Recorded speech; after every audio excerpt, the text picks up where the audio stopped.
Okay, we're recording. Yay! Season 2, episode 3. We Episode live. 3. Yes. Thank you Live. for listening again. Second Yes. season, episode 3 already. I know, time is flying. And this is a very special episode. And I know, especially to Briana, this is my your episode, favorite. y'all. Yes. This is where I live. We're talking about mental health today, specifically postpartum and mental health. All about wellness and mental wellness for mothers. And we are joined by a very, very special guest, Yes. Ashley Starwood. Thank you for joining us. Thank you for having me. We got a professional in the house, y'all. Yes. So Ashley, do you want to tell our listeners a little bit about your background and what you do? Absolutely. So I am a licensed clinical social worker that works in the mental health field. So basically I'm a clinical therapist. Yay, right? But I, of course, I graduated with my master's in social work in 2019. And then went and got clinically licensed right after that. And I primarily work with men and women who are really struggling with anxiety, depression, couples and family issues. But where my heart really lies is helping women deal with the stresses that no one talks about. And postpartum is one of those, which is why I'm so happy to be on here today, because it's not something that we really even talk about in our communities. And I think it's something that needs to be spoken about or talked about, because that's where help and healing can happen. But if we don't talk about it, we don't know what is out there as far as resources to get help with. But I'll get more into that later. But yeah, that's what I do. Yeah. Thank you so much. And I love just what you said there about talking about it. I think that's so important because, to your point, I think in our communities, Black and Brown communities, there's still such a big stigma around therapy, and therapy really is just talking. I tell people all the time, like, everything can't live in our brains, right? We can't be the only voices that we hear. We can't be having conversations with just ourselves. In my experience, at least, it's been great to have, other people or another person, my therapist, weigh in on things and help me to see myself, like take a step back from situations and see myself and see other people and just have perspective. So it's just a conversation, guys. So even if this episode is kind of your first step into having that conversation, whether inwardly or this spurs conversation with friends, family, it's about talking, right? Because like you said, the healing can't happen if we don't talk about it. So super happy to have you. So I know Aryka and I have talked at length now between season 1 and the episodes we've already recorded for season 2 about our postpartum journeys, things that we've encountered. But Ashley, I know you're a mom, so if you want to share, maybe start and just share a little bit about your journey through pregnancy and postpartum, especially coming as a person coming from that background and like already having the education and the knowledge when it comes to postpartum and mental health. I'd be interested to hear not only your experience, but if you were at all worried about it or how you prepared for that possibility. Well, to be perfectly honest with you, I did not like being pregnant. I know lots of moms are like, oh, like this is the most magical time, et cetera, et cetera. And I'm like, absolutely not. Give me my body back. Like, Same. like, no, this is not cool, dude. Like, you're cute, but like, give me my body back. And so that was part of my first struggle, was kind of adjusting to all of the changes that take place in 9 months. And then here comes this beautiful little precious boy that I love so much. And he comes out and I'm like, oh, this is wonderful. And then I'm sobbing. And I'm like, why am I sobbing? And these tears felt like they didn't stop for the first 3 months of his life. And I couldn't, and they always say, like, how doctors make the worst patients. Therapists can make the worst clients in a lot of ways, because I was like, no, I have all of the tools. I have studied this extensively. I've done workshops and trainings on all of this. Why is this affecting me? Why do I feel like I'm dealing with postpartum depression or postpartum anxiety. And that was a lot. It was a hard self-reflection that I had to do because you feel like, well, you have all this information, like you shouldn't deal with this, right? When Mhm. in reality, I mean, I have extensive work with children, but I've never had one of my own. And Right. so to have one pop out and be here and I'm responsible for his life, like solely and completely, and I have to keep him alive. Mhm. Yeah.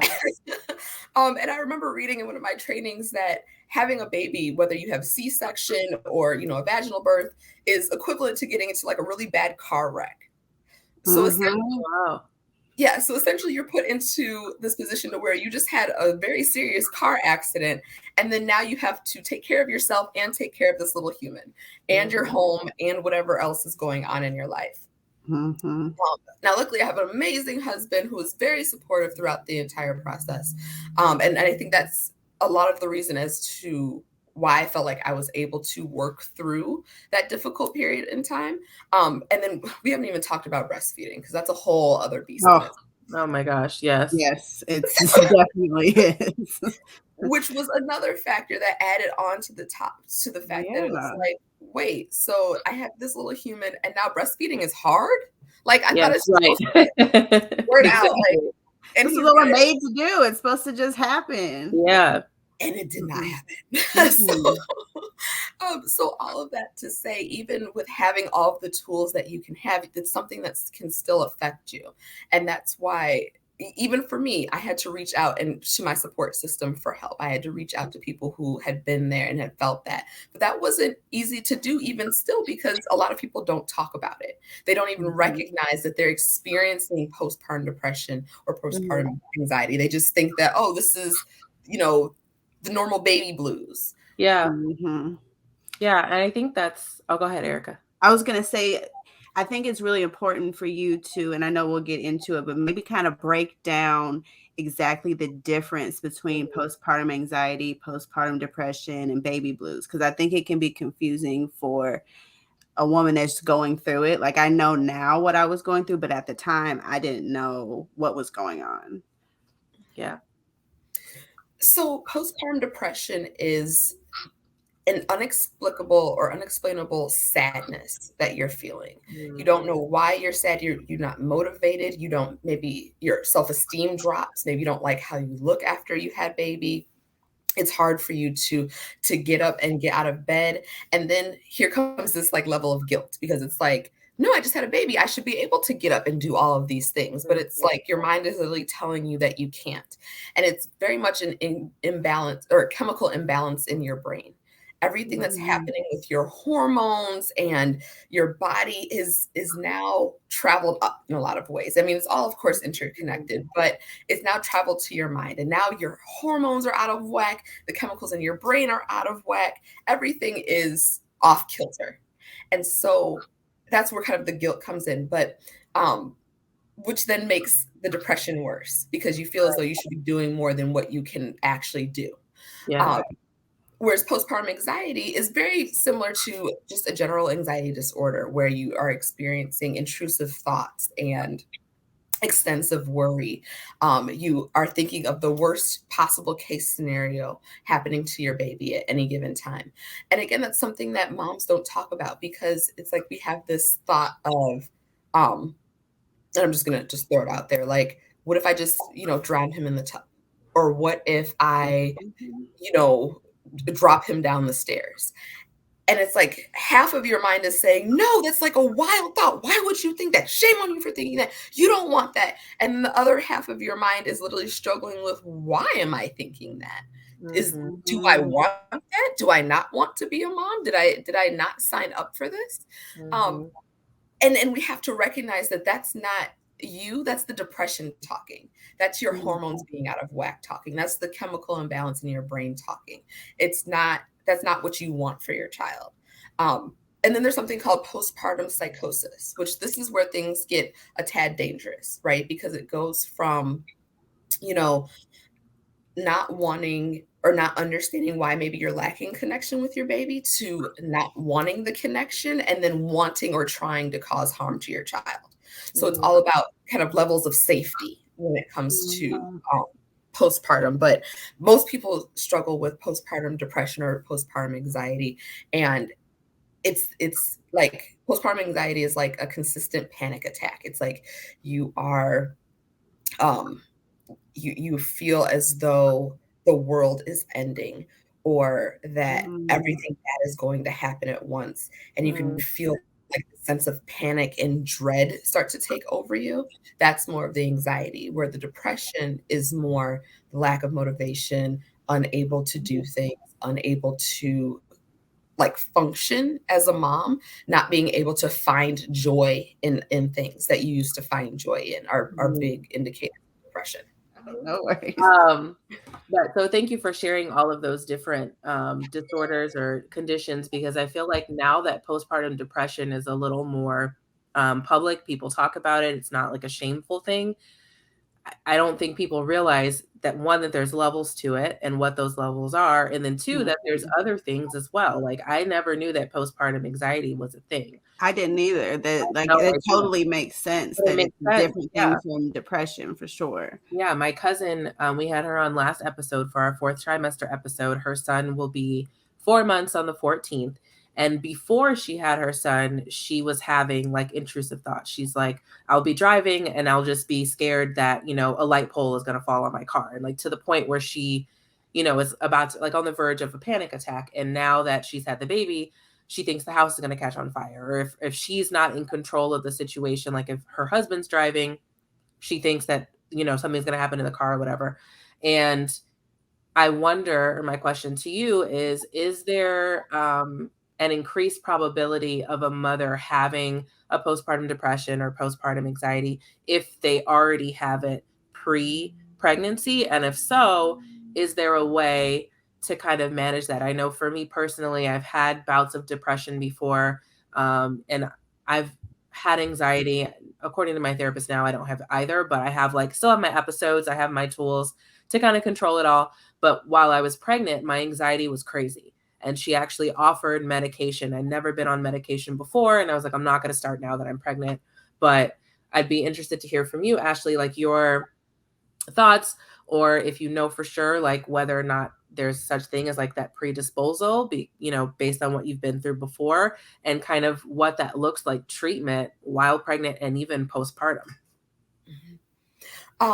So absolutely. It's actually something that, you know, we study in the mental health field, as far as if a mom has dealt with anxiety or depression prior to pregnancy, there is a very high likelihood that she'll deal with postpartum depression or anxiety. Now, there are, of course, a lot of mitigating factors for that, especially if mom didn't get any help with her depression or anxiety prior to pregnancy, then you have definitely have a higher chance of experiencing it after, or, you know, in the 4th trimester, right? But as far as treatment goes, therapy. I always recommend therapy, of course, as a therapist, but also because you need someone to bounce those thoughts off of, bounce those ideas off of, someone that you can say, hey, I was really anxious about bathing my son last night.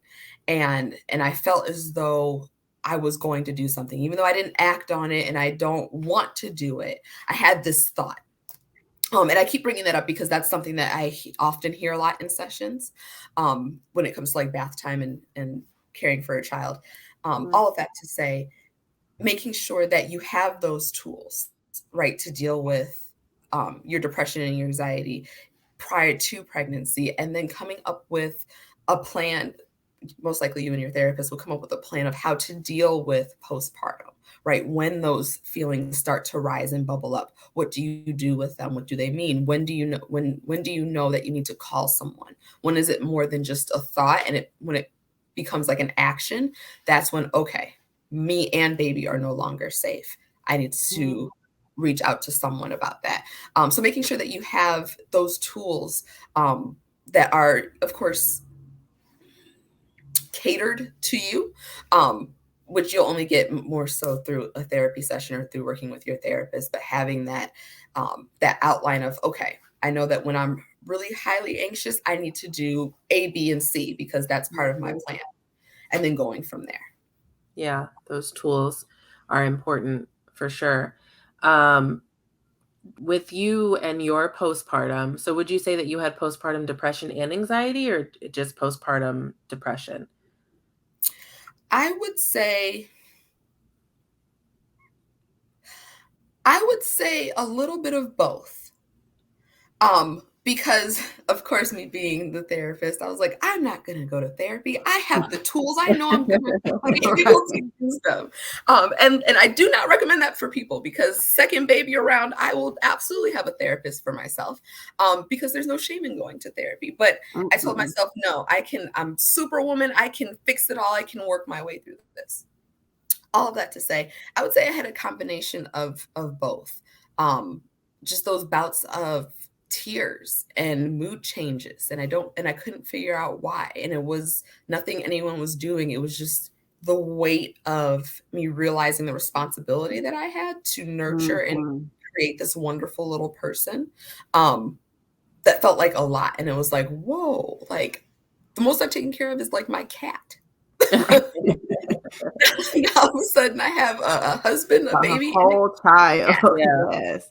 A whole child. Yeah, and he's a no limit soldier. It's nothing to play with.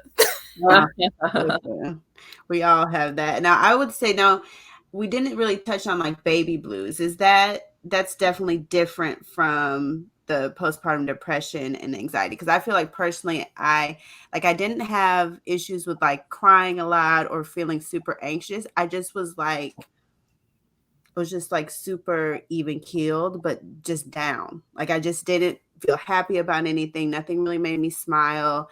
I was so focused on, trying to get my nursing right, which that was an issue, and healing from my C-section and trying to do the right thing by the baby, that I had no emotion about most anything. I would categorize that as, I think baby blues comes from postpartum depression. Okay. I think that it's more of the like nice way to say it in a way, because mental health stigma and people don't want to diagnose themselves or label themselves with something. So I think for a lot of people, we came up hearing, oh, it's just the baby blues. Yeah, definitely. When really it was probably postpartum, we'll say a touch of postpartum depression that you were probably experiencing, because everything that you mentioned were all the symptoms of postpartum depression. Okay. Yeah. And I think that's so important, because I think unless you are already familiar with, or you are comfortable with the idea of being depressed, which sounds crazy, right? But if you have never been depressed before, you've never been to therapy before. I mean, I know a lot of depressed people. I think we all do, but they don't know that they're depressed. So if that's not like a field that you've played in before or touched before, to your point, I think that's what we grow up here. And like, oh, you just have the baby blues. Like you're just in a little funk. You'll come out of it.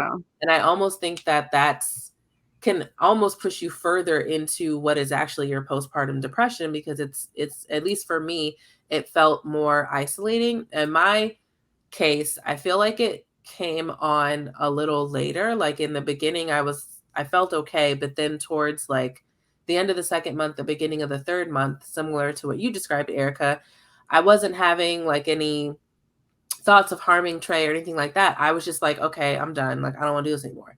Like, I have to do this for how long? And it's only been how many months? Like, I'm tired. Homie won't sleep. Like, it was just very like a robot, like just going through the day. And I remember going to my therapist and I was like, yeah, I think I have a touch. My favorite thing to tell her is that I'm a mess, but I'm okay. Meaning like I'm in my feelings right now, but I have enough self-awareness to know that I'm a little depressed right now and that I will come out of it. And I'm like doing the things I need to do. And that's where I was. Obviously situation unique to me, but do you feel like there is a kind of a slope or a scale to the postpartum depression? And at what point, if any, does it start to lift? Because I've heard of people talk about it like it happened from day one and it kind of, stayed through their fourth trimester and then they just woke up one day and they felt better. Other people like me, I was okay. And then kind of like midway through fourth trimester, it just hit me like a ton of bricks. And then it carried on past the fourth trimester. I think it carried on probably until he was about 5 or 6 months. And I was just kind of operating in it because I had to. I didn't have a choice, but it was definitely that sadness and like not really smiling or being excited about much was definitely a thread. So do you feel like there's a hard stop and start point for when moms are at risk for that?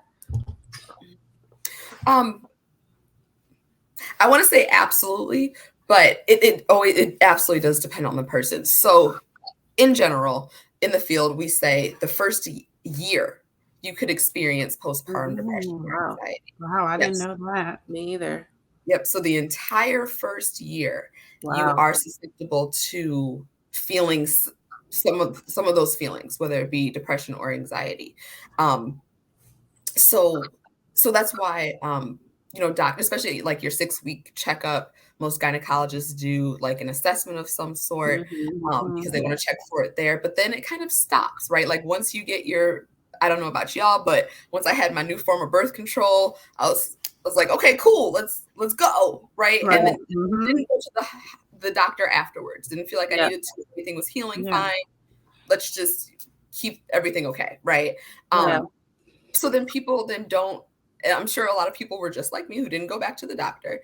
So then people aren't getting assessed for it. And like you said, it could hit from day one, or it could hit 6 months in, and all of a sudden it kind of hits you like a ton of bricks, and you're like, whoa, why did I just feel like I'm stopped in my tracks?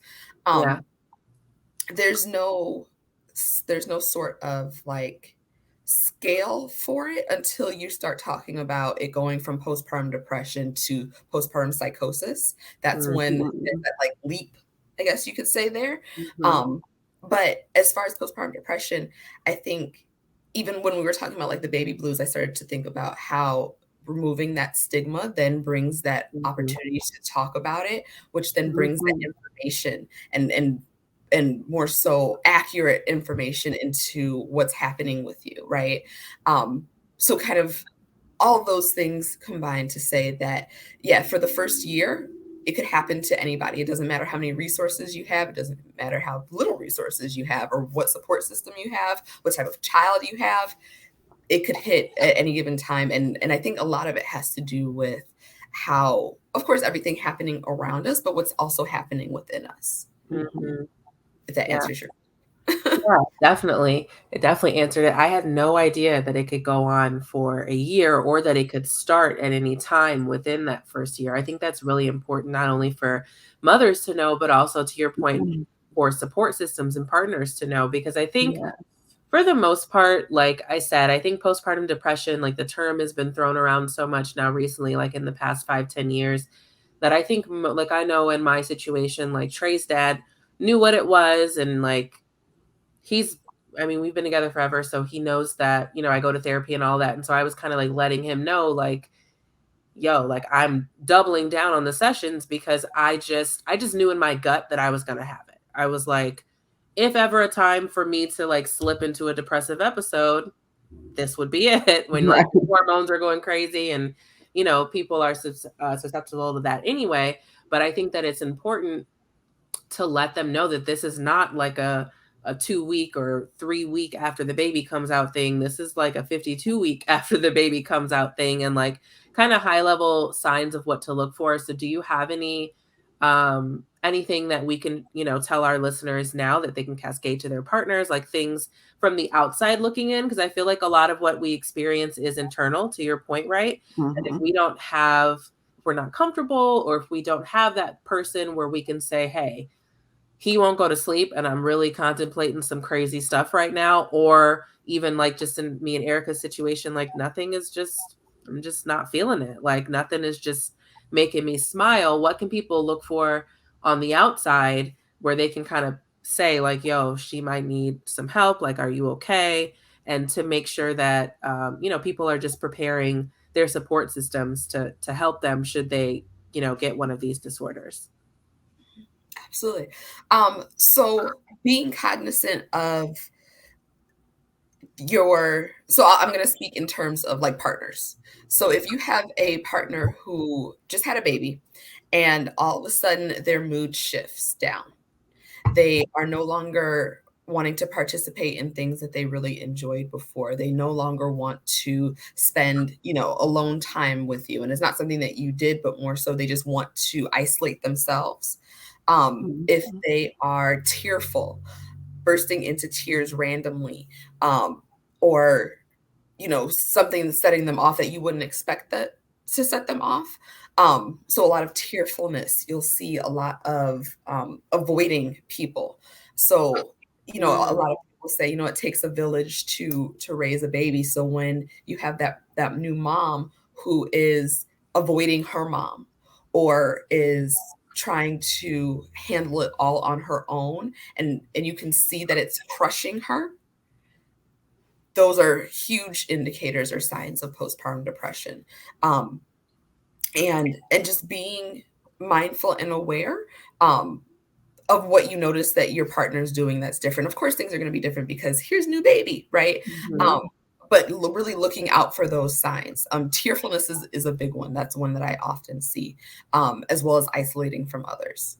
That's huge. And I think that's important to call out and to really like put a magnifying lens on, because again, I feel like it's such a fine line. Like, I think people that don't know or that aren't mothers, so like partners or supporters around you or parts of that village, think, oh, it's just the hormones. Like, it's the fourth trimester, it's just your hormones. You create, like, you're, all over the place, which you are in that fourth trimester. But if, to your point, if I'm, really tearful or I'm crying or I'm isolating from the people that are just trying to help me, I think, obviously that's then a red flag and not just, fourth trimester. I know in my experience, just because I had my baby during COVID, even though I was physically separated from everyone, I did go through a span of time where it's like, I didn't want to FaceTime. I didn't want to talk. Like, I just didn't want to be bothered. It was like, I have to take care of this baby. So let me just zone out and take care of the baby. Like, everybody else can just wait. Like, it felt like more pressure almost. Like, yeah, I felt the same thing. Yeah. It's like, you're already under all this pressure. Like, to your point, Ashley, like this new life. I'm with you. Hated being pregnant. I was like, I'm never doing this again. And of course now I'm like, oh, I want another one. But I was like, yeah, never doing this again. Checked out. Thank you. And then the baby comes out and it's like, oh my God, I love you so much. But especially in that fourth trimester, because you're trying to nurse, and it all falls on us, on the mothers. And it's, I think the responsibility of it all and the weight of it all can easily be, and how we react to that could easily be confused for just that, right? A reaction to that new motherhood, when in reality, there's something deeper going on. And that could carry, that could slide kind of into something a little more dangerous. Like you said, where baby and mom are now no longer safe. So with how it resolves, I'm curious to know, because I went, I had my therapist, so I worked with her to get through mine. And I think it just kind of, I won't say it just like lifted one day, but I just felt like one session I went and I was like, yeah, I'm feeling better. I can't say if it was like circumstances or what, but I'm curious to know, for both of you, how and when it kind of dissipated. And then also from you, Ashley, if there are signs to look for to know that like you're kind of out of the woods. So I guess to start, like, you guys is like, what were your personal experiences with how, your postpartum depression kind of ended? So I would say for me, mine was immediate. It started immediately after I got home with him. Now I had, on top of just being in the postpartum stage, I also had a very traumatic delivery and also had to go back into the hospital after having him and then come back and had postpartum preeclampsia. So I had a lot of other issues. So it started immediately. And then right around, I would say the 2.5, 3 month mark, it kind of lifted. Like I didn't feel as like, I can't even tell you exactly when it happened, but I went back to work at about 3 months. And by the time I went back to work, I felt like back to myself. Like, I didn't feel, sad anymore. I didn't feel, like, I got excited about things. I did definitely feel sadness for having to go back to work. Like, I was not ready for that, but I did not feel down like I did before. Hmm. So yours kind of lasted for just like that fourth trimester. Yeah, just about 2.5, 3 months. I wonder if there's a connection between you going back to work and it lifting. Like, obviously there was guilt there, and we've talked about this, and sadness about having to leave baby. But one of the things that really resonated with me in my first year, and still does, and one of my drivers for wanting to do this, was that it was like, once I had my child, that's all people saw me was his mom. It was like all the things that I did and was before him. It felt like the people around me, like, that stuff, I won't say it didn't matter anymore, but it was almost like that was a different person. It was like Briana pre-baby, and then Briana now that she's a mom. And so, like, when I got the opportunity to start, like, working out again and working on my business and going back to corporate, those little things, or like when I'd go out, like, finally went out with my friends, I wanted to come back right away because I missed my baby. But like, just that excitement about going and doing something that I used to do, that wasn't defined or shaped around me being Trey's mother, really were like those glimmers of like light for me. So I wonder if you going back to work and just knowing that, like, subconsciously you'd have time to be yourself, and you know what I mean? Like, not constantly in mom mode. Yeah. Yeah, and I forgot to mention as well, I did not have therapists or therapy at all throughout that. Like, I don't think, because I didn't really think I had postpartum depression. I just thought my hormones were going crazy and I would be fine. I would get through it. I didn't talk to anybody about it. And I have an issue with, I'm a Scorpio, so I just can tend to be like a recluse a little bit. I can be a little bit shy. And especially during that, like, my mom came down about 2 weeks after I had him. And, she was trying to help me and do everything and trying to get me outside and trying to do things with me. But I was just like, I don't really want to. Like, I just want to sit here and care for my baby and just not be bothered. So I'm sure, had I had therapy, it probably would have helped me probably get out of it a little bit faster. But I did not have any at the time. So you kind of fought through it. Yeah. But what about for you, Ashley? How did it end for you? Like, did it just lift, or did it take a little bit longer? Well, to answer your question, it kind of just lifted. But I was listening to both of you talk about your experiences, and something, of course, going back to the clients that I've worked with postpartum and things like that, made me think of the two things. One, finding yourself again after motherhood, and two, instilling a real routine for yourself. Because most people get, so for example, like for me, I got 3 months off from delivery to baby, or to having to work again. And one that was not long enough for me, but I like, not at all. Like, I needed. No, it's not even close to being long enough. You just get into a routine with your child before you have to go right back to work. Exactly. And so, but my thought was, going back to work instilled that routine for me. Like, for those 3 months, it was kind of like fly by the seat of your pants. I pump when I need to pump. I, feed baby when he's hungry. There was no real set routine other than like my husband's working job routine. And that was kind of like his thing. And it was, but I had baby, and this was like all in COVID too. So like, that was fun. Because welcome new motherhood. COVID. Now you can't go anywhere. So can't do nothing, but which was honestly kind of nice for me, because it was kind of like, ooh, get out my face. I don't have to worry about germs. Yes, it was a great excuse for me to be like, oh no, sorry, can't COVID, can't bring the baby. Gotta protect the baby. Yeah, I still use that excuse. I'd be like, no, sorry, too many people, not comfortable with having Trey around. Sorry, can't go. You'll see him at the next event. Right. Yeah, exactly. But no, I absolutely still use that excuse. But yeah, just because you want to, of course, keep baby safe. But yeah, for me, it was more so coming back to that routine and then starting to work out again. I had worked out throughout my entire pregnancy, all into fitness and all of that. And so when I couldn't work out for those 6 weeks, I was like losing my mind, because that's how I fought, previous experiences with depression and things like that. So Right. like one of my big coping skills was not an option.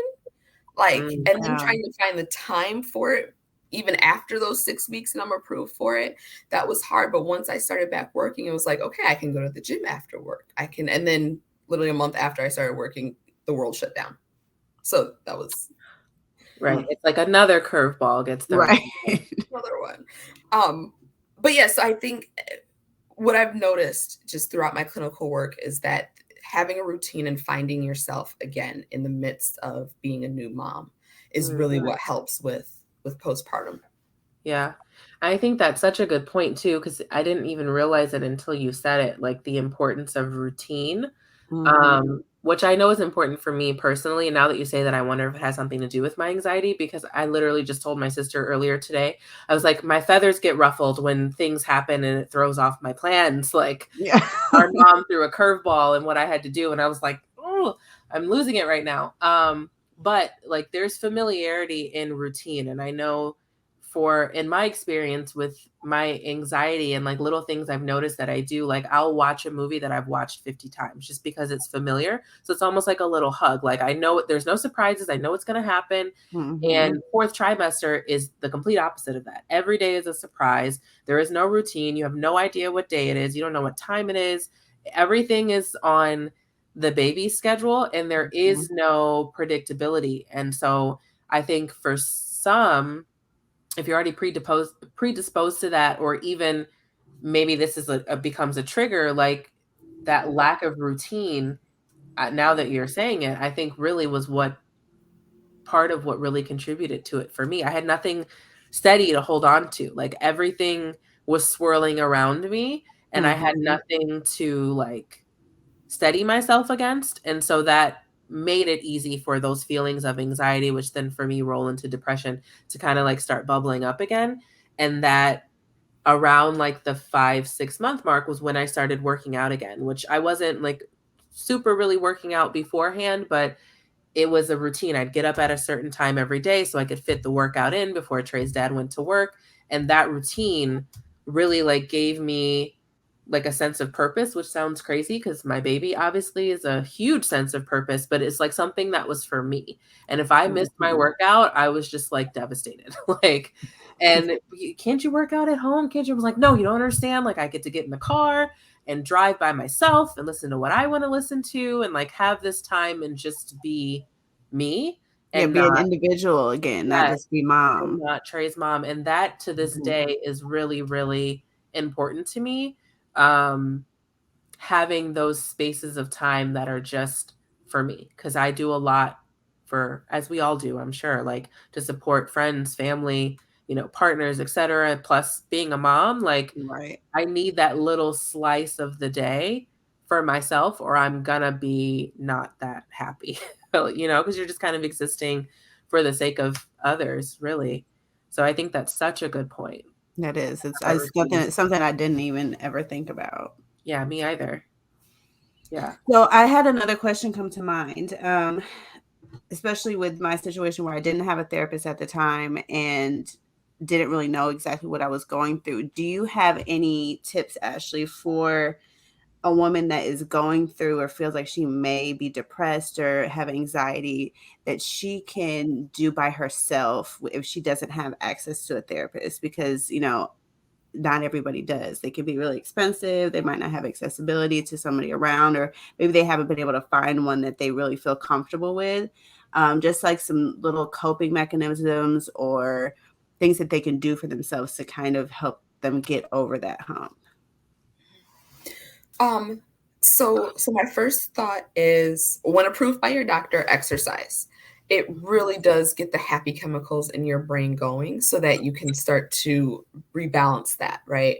But if, you're not approved for exercise or that just feels like an impossibility, deep breathing. There are tons of different deep breathing techniques that you can find online. Personally, I love 4-7-8 breathing. It's literally where you inhale for 4 seconds, hold your breath for 7 seconds, and exhale for 8 seconds. Oh, I'm gonna try that. Yeah, I was about to write that down. I need to do that. Right. I'm thinking it right now, like, okay, I'm gonna try that. And you can find all types of different guides on how to do it on YouTube. Okay. So use your free resources, right? Google, YouTube, all those things. Progressive muscle relaxation is really good for anxiety. To deal with the depression aspect of it, my thought is reaching out to your support system. If for some reason you feel like you don't have a support system, finding those little pieces of you in your day, right? Like it took me until I became a mother to realize that I can order whatever I want. Like, and that was such a weird thought for me, because for me it was like, oh no, I think I like this. Oh no, I've been eating this for years. Let me just order this. When I didn't like any of those things. Like my mom liked them. Right. And like, but like I didn't necessarily care for them. So like it literally took me to being a mom to say that, like, wait, I'm gonna get what I want when we DoorDash. Yeah. So that's just an example of just finding those little things that are for and about you. Even if you take 10 minutes out of your day, baby is napping, you've got 10 minutes before their next diaper change, or they start to yell or do whatever they're gonna do. Take a moment to just sit in your space and be mindful of where you are in the moment. Anxiety will have you way too far in the future or way too far in the past. You got to come back to the here and the now. And so if you can just take those 10 minutes with your tea, a little bit of coffee. The reason I don't necessarily recommend like coffee or caffeinated beverages is because it can actually make your depression and anxiety worse. But if you can just sit there with yourself and a glass of whatever makes you happy, and sip on it and enjoy the view outside your window, or catch 10 minutes of a TV show, or something that doesn't necessarily involve scrolling on social media. And I say that because that scrolling can then lead to comparing, and then comparing is the thief of joy, all of that. And so you kind of want to avoid those things where it's like, oh, Cardi B snapped back really fast and you still got like your mom pouch, and it's like, and now you feeling bad about yourself, and it's like spiraling. Cardi went and got surgeries and stuff. No, I'm not doubting surgery or nothing like that, but it's like not most moms never know, right? Can't afford to do that right after. So, so finding time to just be with yourself, I would say, if you don't have resources. Yeah. That's awesome. Those are so good. I know a few, and some of them you mentioned. I know something that's always worked for me for anxiety, pre-pregnancy, during pregnancy, after pregnancy, now. It's just like getting outside. So I was like literally gonna say the same thing. Yeah. I did like some group there, like outpatient group therapy a couple times in my 20s. And the first time it was really eye-opening for me. The one, because I was like, okay, I don't belong here. Like my issues are not as deep as I thought they were, because there were some people there with some really deep trauma. And I was like, all right, this is not for me. And then two, I did learn like some coping mechanisms. So mindfulness was the biggest thing. I'd never heard that word before, didn't know what it was.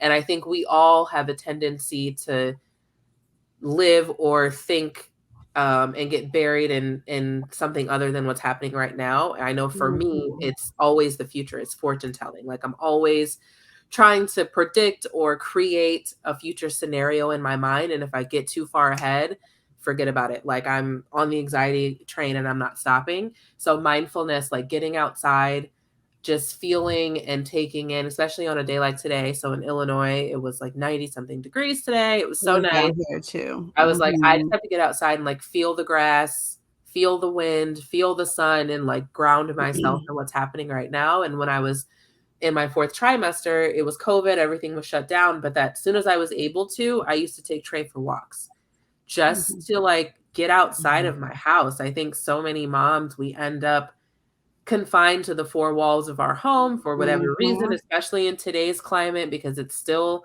what's safe, what's not, where can we take baby, where can't we? So even if you just get outside and walk outside in your neighborhood, I think that's a great one. And another one, which might be a little harder to do, I think, postpartum, but it's opposite to emotion. So, like, if you feel like you don't want to go anywhere, like, force yourself to get up and go somewhere. It kind of like fake it till you make it. And eventually, that emotion that you're trying to get to will start to settle in, or at least you'll start to leave behind like that extreme sadness or whatever it is that you're feeling. And that used to work for me too, postpartum, but it's, it's hard because you have a baby, right? So if you don't have that environment where you can just get up and walk out the door and be like, hey, I'm running a Target real quick because I need it. It can be, some of the stuff can be easier said than done, but definitely, I think all of what you mentioned, Ashley, and just what I just talked about, I know has been helpful for me of ways to cope if you don't have access to a therapist. Because I'm quick to text my therapist like, do you have an opening? It's an emergency. And she'll be like, oh no, she's been booked. Like, oh no, I'm booked until next month. And I'm like, okay, I'll be okay. She's like, well, what can I do? I'm like, I'm good. I'll be all right. But it's nice to have some stuff in your back pocket just in case, for sure. And I just wanted to add, not to mention with like going outside and just breathing fresh air, you also get your vitamin D from being outside. And most of us are vitamin D deficient and don't realize like that contributes to you maybe feeling down or not wanting to do as much or just not feeling happy. And it makes, like, I know if I just spend 10 minutes outside, I feel relief. Like I just feel better. And especially after having a baby, you might not know exactly what supplements and all that you can be taking. So, obviously vitamin D is probably fine, but if you can just go outside and absorb it that way, it makes a tremendous difference.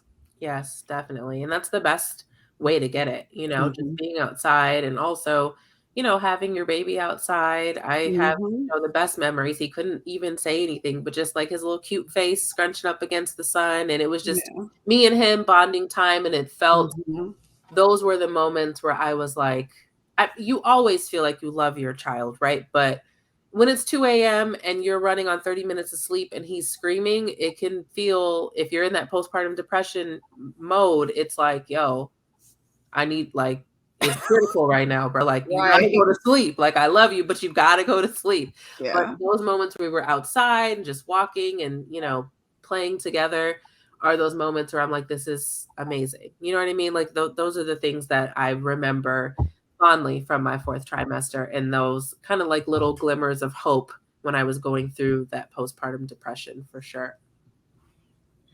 Yes. Well, all the things you mentioned, I absolutely recommend to clients. But and more so even in the realm of not necessarily postpartum, but when you're dealing with depression and anxiety, vitamin D, especially for Black people. Yeah, just throw it out there because our melanin requires it. Like, it's not like you might need this. No. We need the sun. Yeah. We are of this earth. We need to be in 100%, the sun. Yes. So yes, and I had very similar moments with my son as well. It was like we would get outside, had the little mat on the grass, and I would just watch him in his little outfit, like, oh, you're so perfect. Like, I did make perfection. Awesome. Yes. Like, look at what I did. Yeah. I made him great. Yeah. And I think that's important too. Like,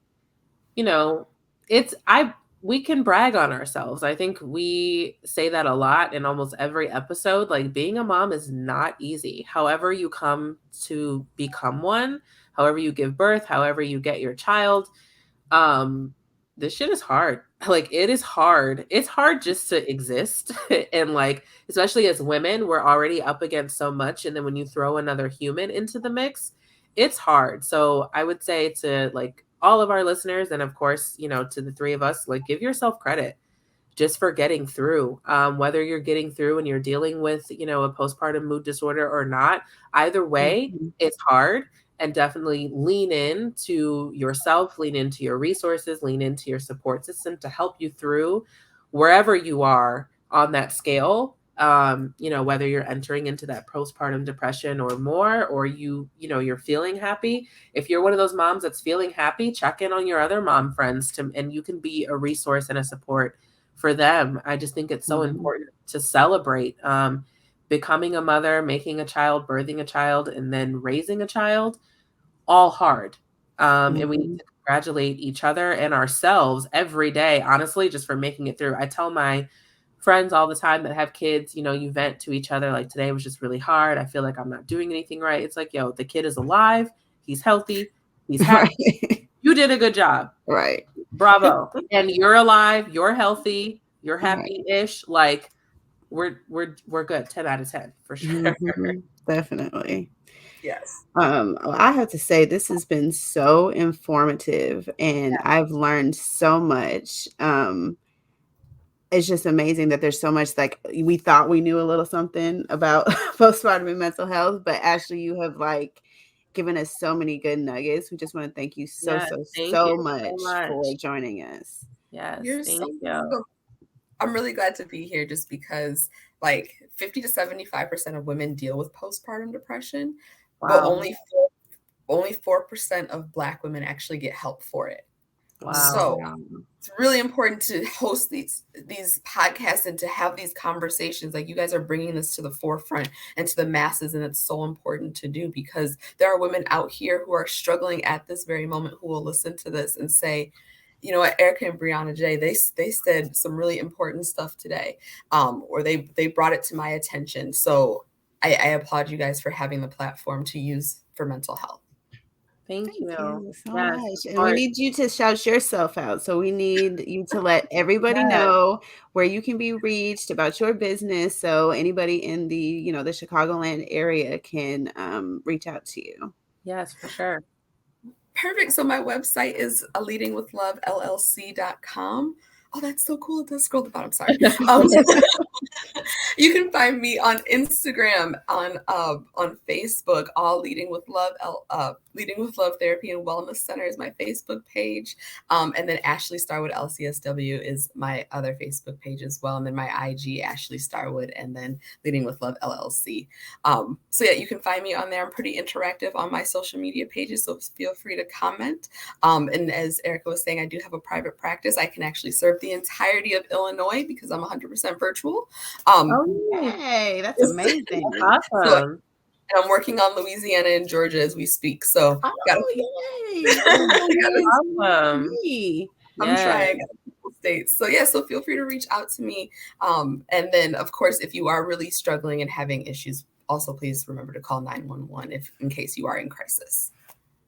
Awesome. Thank you so much. Yay. So we're going to have you back. We'll have to go more in depth with some other things, like past postpartum, just motherhood and being a woman, because there's a lot of other stuff that happens after postpartum is done. Yeah, I think it would be really interesting to have an episode about just mothering when you are someone who deals with a mental health disorder. So like, I know people who have bipolar. I know people who, like myself, who've had experiences with depression, anxiety. I have family members who have depression, anxiety, and other mental health disorders. So I would love to have you back next season, and we can talk more about how to just manage motherhood while also managing through those disorders and illnesses. So for sure, we definitely will have you back. This is my vibe. I could talk about mental health stuff all day.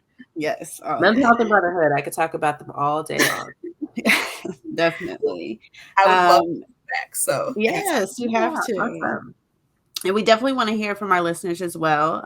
Just like Ashley said, I know there's a lot of women that have either dealt with postpartum depression or anxiety, or are dealing with it currently. So please reach out to either ourselves at Shut Your Mama Ain't Tell You on Instagram, or Ashley, because we all need some help, and we are here to build our community and help each other for sure. And we want to hear different stories. Everybody, just like all three of us have had different experiences with our postpartum. I'm sure there's a lot of other stories out there that we would love to hear and share. Yes, definitely. Please hit us up on Instagram. Also, remember to like, subscribe, and share to the podcast. And next week, we'll be back talking about more. We're halfway through season 2. Oh my gosh, it's amazing. I know, time is flying. It really is. So, thank you again, Ashley. We're so grateful you were able to join us. We can't wait to have you back. And until next time, guys. See ya. See ya.